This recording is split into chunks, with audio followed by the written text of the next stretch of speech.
My name's Noelle Cremers, and I'm with Wine Institute. And I wanted to share an apology. Michael Miller with the California Association of Wine Grape Growers wanted to share his regrets that he can't join today.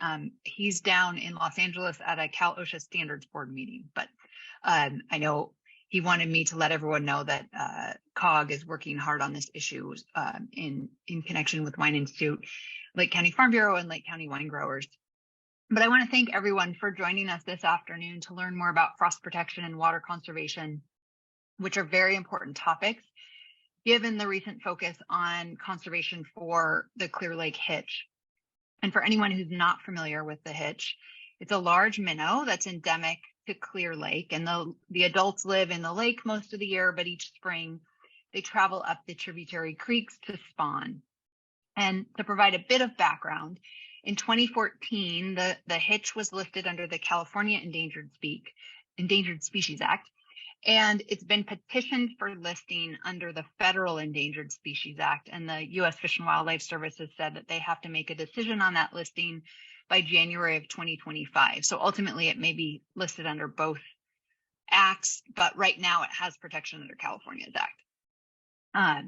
The U.S. Geological Survey does annual surveys of hitch populations, and the survey in 2019, 2021, and 2022 showed very low numbers of both juveniles and adults. And this precipitous decline in their population has led to real concern that the hitch could go extinct in the near future. And Governor Newsom is very concerned about having a species go extinct under his watch, and so has urged his agencies and asked his agencies to get engaged and do what they can to try and protect the species so that it doesn't go extinct. Now, it doesn't appear that there's one specific smoking gun as to what has caused that decline, and so it's likely a mix of factors.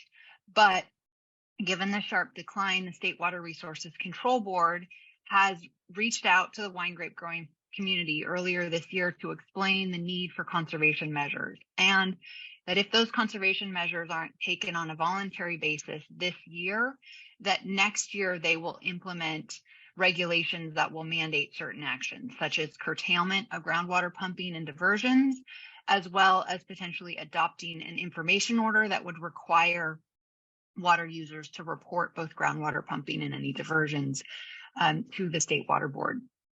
Now, Wine Institute and COG have worked with local agricultural interests in Lake County to develop a voluntary conservation plan for the hitch to help improve conditions and increase the likelihood that the hitch can successfully spawn this spring, that there isn't a need then for implementation of the mandatory curtailments.